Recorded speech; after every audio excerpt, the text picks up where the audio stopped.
શું તમે આંખ બંધ કરીને રસ્તા પર ગાડી ચલાવી શકો? તમે કહેશો કે શું ગાંડા જેવી વાત કરે છે, પણ તમારા વાહનની સફેદ લાઇટથી સામે વાહન ચલાવનારની આ જ હાલત થાય છે. કેવી રીતે? તો સાયન્ટિફિકલી સમજો. રાત્રે જ્યારે હાઈ બીમ વ્હાઇટ લાઇટ સામેવાળાની આંખ પર પડે ને ત્યારે વિઝન પાછું આવતા 3 થી 6 સેકન્ડ લાગે છે. હવે ગણતરી કરો, જો ગાડી 60ની સ્પીડમાં હોય તો એ 6 સેકન્ડમાં ગાડી સાવ અંધારામાં 40 મીટરનું અંતર કાપી શકે છે.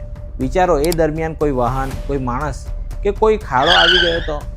ભારતમાં રાત્રે થતા 40% અકસ્માત આ જ જગારા મારતી લાઇટોના કારણે થાય છે. સુપ્રીમ કોર્ટે તો આ લાઇટોને વીપન્સ ઓન વ્હીલ્સ કહી છે.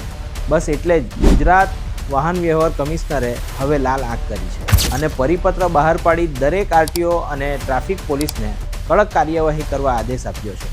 ગેરકાયદેસર સફેદ લાઇટો સામે હવે સખત કાર્યવાહી થશે.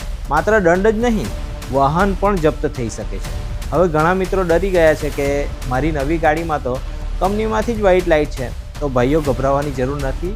કંપની ફિટેડ લાઇટનું ફોકસ રોડ પર હોય છે, પણ જો તમે વટ પાડવા માટે બહારથી પેલી ચાઇનીઝ LED નખાવી છે તો એ ગેરકાયદેસર છે અને એના પર જ તવાઈ આવવાની છે. અને સૌથી મોટી વાત, અત્યાર સુધી ખાલી વાહન ચાલક જ પકડાતો હતો, પણ આ નવા નિયમમાં સ્પષ્ટ લખ્યું છે કે જે ડીલર કે ગેરેજવાળા આવી લાઇટો ફિટ કરી આપશે એમનું ટ્રેડ લાઇસન્સ પણ રદ થઈ શકે છે. એટલે દુકાનદાર મિત્રો, 500 કે 1000 રૂપિયાના નફામાં તમારી રોજીરોટી દાવ પર ન લગાવતા. મિત્રો, રસ્તા પર સામેથી આવતો માણસ કોઈનો પિતા, કોઈનો દીકરો કે કોઈનો ભાઈ હોઈ શકે છે.